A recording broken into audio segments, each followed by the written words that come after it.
Hi, everybody. This is Dr. Becky Whetstone. I'm a marriage and family therapist, and I'm here with my co-host and daughter, Casey Marie Schmidt. Welcome to the third episode of Curl Talk. And today, Casey and I were talking about what do we feel like is an emergency that we talk about. It's the fundamental subject that so many people struggle with, and it's the struggle of self-esteem. And, you know, a lot of people think they have great self-esteem, but I know from talking to so many people every week that that is not always the case. And so I thought we would just take a little bit of a deeper dive into that subject and help shine a light on that so you can figure out the kind of self-esteem that you have right now, and then where you need to go from where you are right now. So Casey, when you think about self-esteem, what comes to mind? Lack thereof. Well, believe me, if I could give you or anyone that I know a shot or inoculation that would give them self-esteem, I would be richer than the Amazon owner. Because there's a huge need for it. No, I mean, I think that, just like so many things, I feel very on the line where I feel like I'm both things. You know, I value myself, but I feel like that's a little bit different than having self-esteem. I value my worth.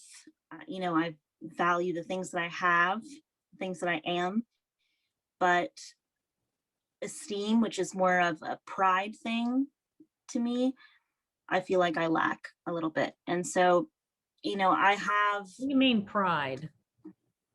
Well, I don't know. I mean, almost like, I guess a parent, has unconditional love for their child or something. But that love is different than, the like beaming love of them having an accomplishment or something. They have an extra amount of pride in that child. They will always have that unconditional love for them, even if they're a convict, or, they will love them. And I feel like that's kind of how I feel about myself. I value myself.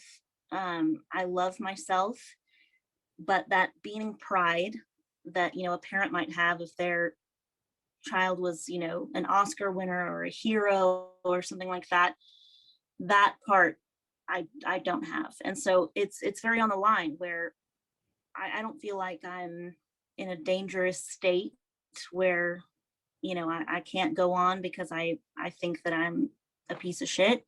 But at the same time, I definitely think that my esteem is lacking enough that it affects my life. Okay, well, we've got to put a stop to that right now. I used to, my self-esteem used to be on the floor, truly, but I think a lot of people that have self-esteem similar to that put a good face on, and you would never know how poorly they think of themselves or how hard on themselves they are. And so part of being healthy in relationship with yourself is having a good relationship with yourself, so that you stop telling yourself things like, I'm not good enough, that person's better than I am, and all those kind of phrases and everything. When I think of low self-esteem, I'm thinking a person has toxic shame, and toxic shame is something that most all of us, I've really never met anyone who doesn't have it, but most all of us come out of childhood with toxic shame. And toxic shame is just that theme or belief, I'm not good enough, I don't measure up, I'm defective, I don't fit in. So many of us feel like that kind of outcast or outlier on the inside, but we don't just go around talking about it. We just kind of keep that secret to ourselves. But in the internal conversation, as I'm beating myself up, like, why aren't you more like that woman? Or, Why can't you have more confidence like that person over there? And so the all talking smack to yourself is a very dysfunctional trait. And it is definitely a sign and symptom of low self-esteem.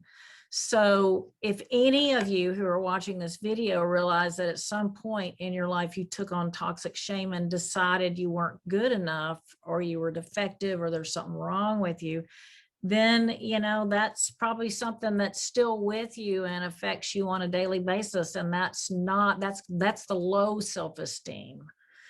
And then other people, usually people of privilege, people who were raised in entitled environments, or their parents or family made them the little golden child or superstar, little prince or princess. Those children often grow up to be grandiose, which is, I'm better than most people. Whereas the toxic shame-filled person is, I'm not as good as most people. That's where you're placing yourself. You're a chip off the old block. I was the same way, but I have cured myself from it. And, you know, which begs the question of what if we've got, you know, too little self-esteem over here, kind of too much over here, what's the healthy self-esteem? And how do you perceive someone that has what you believe healthy self-esteem? Well, I mean, I think most people agree that they appreciate confidence without cockiness. And so, you know, I love when someone, I mean, relationship or not, just as a person, if they can take charge, they can make decisions like definitively, they can just make a clear statement about what they want and be confident in that without feeling like they're trying to domineer the conversation. They're trying to control and say, I'm right, you're wrong. They're just sure in themselves without worried about any of the outer people. But so, you know, that's what I usually perceive as someone who's confident, just someone who is happy with themselves. And just, but I mean, at the same time, so many of us are really great at masking, you know, what we're feeling. Because I mean, I think of some of the stars that I've loved my whole life, and years later I'll see them say, you know, all of that time that I was watching them, they were feeling X, Y, and Z that I never saw. You know, I just saw this glamorous, confident person who I thought had a ton of self-esteem. And why wouldn't they? Because they have so many adoring fans and all these adulations, you know, but they had such crushingly low self-esteem. So, you know, it's hard to say because, yeah, well, I mean, the things that I appreciate and recognize as someone having a good sense of self-esteem, sometimes later, like I'll see, was really just someone having a hard time and just masking it. Well, a lot of people do that. And, you know, one of the themes you'll hear about in these little shows is me talking about how being authentic and showing up as who you really are is where it's at. And so when you're putting on that mask and acting like you've got things going on, you're really being phony. And I learned that term from a very famous old therapist who started Gestalt therapy named Fritz Perls, in a very famous video with this woman, like back in 1962. He had a German accent, and she's sitting there putting on airs, you know, on the couch in his office, and he goes, "You're a phony. You're a phony." You're acting like you're treating me as if I'm stronger than I am, and I want you to protect me more and be nicer to me. Are you aware of your smile? You don't believe a word what you say. I do too, but I know you're going to pick on me for it. Sure, you're bluff, you're phony. Do you believe, you're meaning that seriously? Yeah. If you say you're afraid and you laugh and you giggle and you squirm, it's phony. You put in a performance for me. Oh, I resent that very much. Can you express it? Yes, sir. I most certainly am not being phony. I will admit this. It's hard for me to show my embarrassment, and I hate to be embarrassed. But boy, I resent you calling me a phony. Just because I smile when I'm embarrassed or I'm put in a corner doesn't mean I'm being a phony. Wonderful, thank you. You didn't smile for the last minute. Well, I'm mad at you. That's right. You didn't have to cover up your anger with your smile. Now, in that moment, in that minute, you were not a phony. Well, at that minute I was mad, though. I wasn't embarrassed. And so you would just break people down and just finally they'd go, okay, here, I'm going to show up as myself now. You know, it was very, very interesting. And I do love the work of Fritz Perls, but he was very famous for his confrontations. Anyway, what healthy self-esteem is understanding that the moment you are born, you were valuable.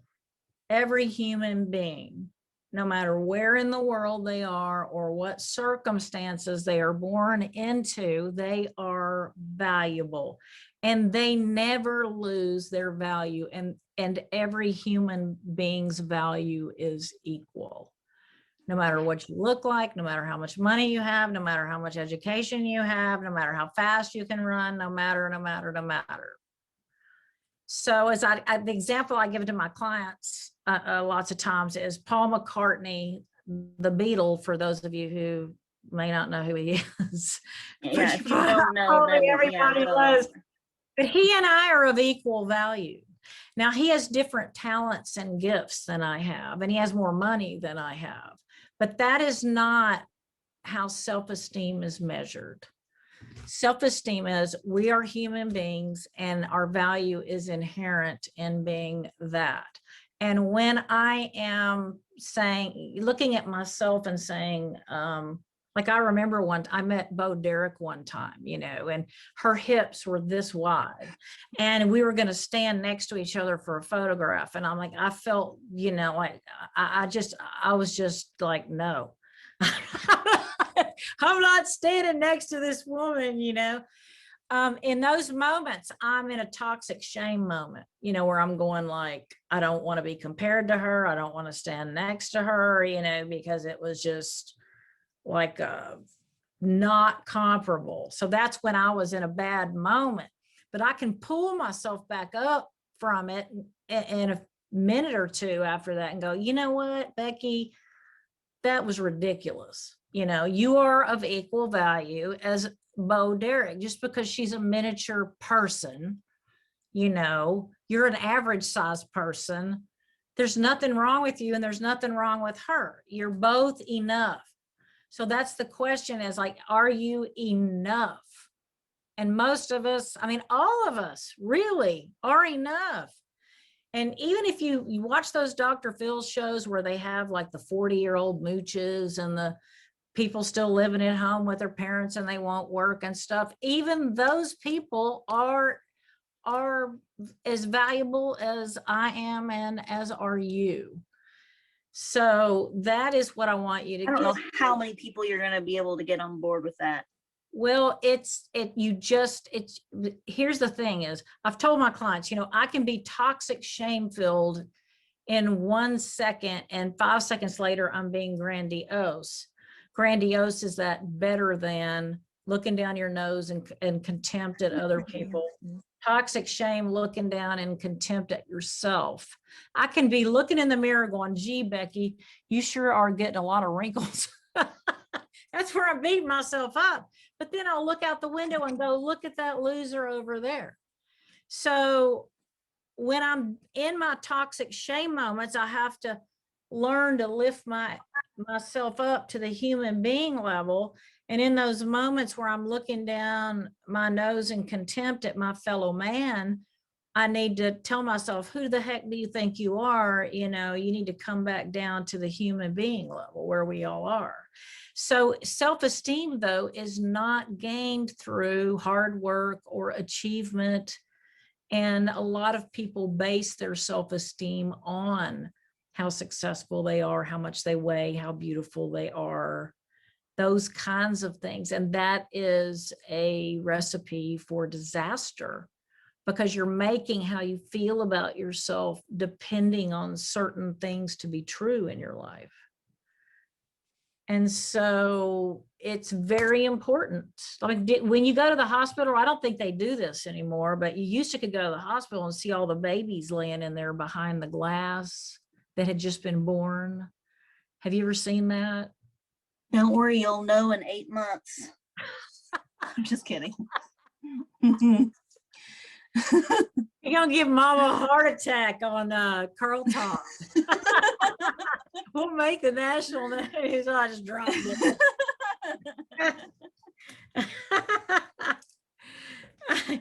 No, I don't think they do that anymore. Well, what I'm saying is when you used to could go see the babies, behind the glass, would anybody say that baby is better than that baby? Or these babies aren't valuable because they haven't passed a test yet. These babies haven't gotten a job yet. These babies don't have any education yet. No, everyone looking behind the glass is looking at all the babies as deeply valuable. And then I remind my clients, you were once one of those babies behind the glass. If you're not understanding that you're still as valuable as the baby that you were born as, what happened? What happened? And what have you been telling yourself to speak of yourself in such a low and ugly manner? I don't disagree with you, but I bet that if there was a little write-up of the biography of that baby behind each little crib, like this parent is a meth addict, and this, this dad is in prison, and this one is a millionaire, then I bet there would have been, oh, well, that baby sucks, and this baby's better, and this baby, oh, that baby's, I don't like that skin complexion, oh, that they're splotchy and all this, that's a fat baby, I don't like that baby. If they had more background information, the second that they learn a little bit of the context is when people start to judge. And that's when, of course, babies were too young to absorb that kind of judgment, but it's just because they didn't have the background information that they would have seen those babies as equal. And if they did, they would have been judging the hell out of them. And the second, it's the same reason, I was born without an ear, one of my ears, and, my parents, you and my father, got me a surgery to have a reconstructed ear that was just going to be for show, but would look like a normal ear. And one of the reasons, that it was done at the time it was done was because in first grade, that's really when kids begin to judge each other and compare differences. And so, that was going to be the time that I was going to be judged and seen as not normal. And so, it's just, you're talking about because kids were going to start teasing you. The doctor told us that it was surgery for the psyche. Okay. And also when we had the surgery when you were 6 years old, because a human ear is fully grown at 6 years old. So there is no, like your face and head may grow, but your ear is the same size that it's always going to be. So there's no reason not to do it then. There's every reason to do it. But the things you're talking about, the cruelty of human beings, the bullying, the judgment of human beings, that's not functional. That is dysfunctional. That is, but we on Curl Talk are trying to raise the level of people's processing and behavior. I know, but it's all fine and good, but what about normalcy? Judging people and looking down your nose in contempt at anyone for any reason is very immature, and absolutely, but it doesn't stop it from happening. Well, but the thing is when you grow yourself up and you take your thinking and processing to a deeper level, and you intertwine that with compassion and caring for your fellow man and understanding that the people who may not be as achievement oriented as you are or whatever, they're living, breathing human beings who are in pain and they feel fear also, and they're in life struggles. So to look at them more compassionately than in this looking down your nose in contempt at someone. And that's what I'm just on a war path to try and get people to stop that. And our society these days has never been worse about judging people who are different or have different views. Agreed. You know, and I mean, if everyone that ever watches this decides, you know what, now I'm going to be a forward thinker, I'm not going to judge people, that's awesome. But it's not going to change the fact that every other human being is going to. And so I would much prefer, I mean, the same reason. This is what they told Martin Luther King when he started trying to get equal rights for Black people. You know, everyone's going to be against you. No one's going to listen to you. People might kill you. I know, but it's the But if same you thing. fight for It's change, just like, this is what happens. it's the same thing. It goes right back to the ear because, you know, y'all didn't judge me. My classmates didn't judge me. They didn't think any different of me with my like derpy ear, but y'all just knew that society would judge me. They would see me differently. I mean, I know that that's probably not the main reason y'all did it. It was just going to be a good thing to have done For you. You know, that, yes, but that was an aspect of it, you know, that it would change, it would make me look more disabled than I don't know, but you know, like it would change my life to just have, you know, normal looking ears from two sides. This is my surgical one, this is my normal one. hard And to tell the difference. Yeah, the difference is not that much. And so but you know, you guys, y'all were never going to think of me differently or think of me as disabled, and that's wonderful, but y'all knew that other people were. And so that's why this was done. And so I'm saying, you know, it's great if we have this feeling of, you know, okay, I understand what self-esteem is. I know what's right and what's wrong, but it doesn't change the fact that, you know, the rest of the population is not going to be that enlightened. And so how do we prepare ourselves for the unenlightened? Okay. You know, when you're in graduate school to become a counselor, they teach you that we counselors have to speak out for social justice. So for example, when I lived in San Antonio, that's where you live, that's where I raised you guys. You know, I would hear lots of people near where we live demean Hispanic people as if they were less than, which was just astonishing to me. I could not believe it. But what I would do is conclude, I would call them on it. If we were having a conversation, they'd say something, I'd go like, what was that you just said? Why did you say something like that? Like, what are you thinking? Like, I would call them on it. Okay. And so if I see instances of people demeaning groups and things like that, I'm going to say something. I'm going to try and be diplomatic. I'm not going to be, you know, harsh, but I am going to call it out so that they can look at it and maybe perhaps see that not everyone laughs and goes along with the joke. Do you know what I mean? Mm-hmm. People have to start being the change. You have to step out and be different. Now, on the other hand, one of my life lessons was that we all have to learn which human beings are safe for us to be around.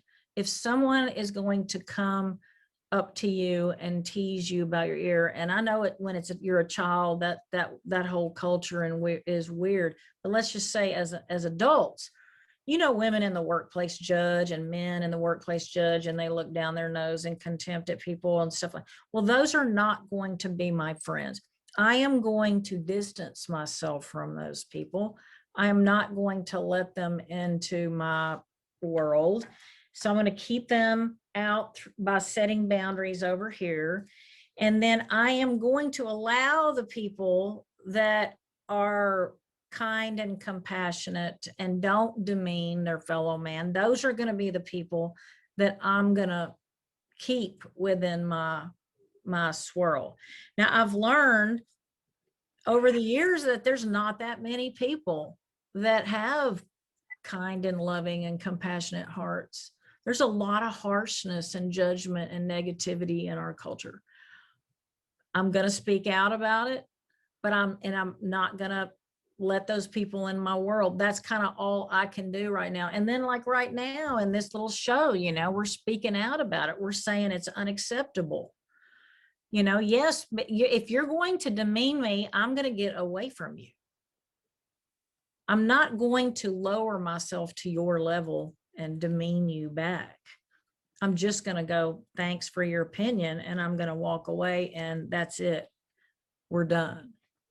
So part of it is learning who's safe and who has your best interest at heart and who doesn't. So yeah, you can create little microcosms of friends and family who you can trust. And just because someone's in your family, it does not mean that you are safe with them. And I'm sure when I say that, a lot of people that are watching completely relate to that. And when we're adults, we have the right to choose to not be around family members or lifelong friends or whoever who don't have our best interests at heart and who mistreat us. So we have the control of who comes in and out of our life for the most part. What do you think? Yeah, I mean, it makes sense. I don't know, I'm absorbing it. Well, it breaks my heart that we live in such an unkind world, you know, and I've, you know, during America's been having a bizarre political season for a few years, maybe many years, where one side demeans the other. And, you know, and I just don't want to have anything to do with it. I try to keep my conversations about those kinds of things on an adult, even keel level. I might joke around with people I trust, you know, in my inner circle. But as I go about with my clients and acquaintances and stuff like that, I'm going to be the person that I'd like to see also out there in the world. I'm going to be respectful of everyone. So then, you know, I'm sorry, people, what I'm asking you to do is to control yourself. You may have demeaning thoughts in your head, but don't bring them out. Keep them to yourself. You know, journal about them or whatever, get it out of your body somehow, but you don't need to be spewing your toxic verbal and emotional waste on other human beings. I think I've rendered you speechless for the first time in my life. Yes, you used to pay me for the pleasure. $1 an hour that I would shut up.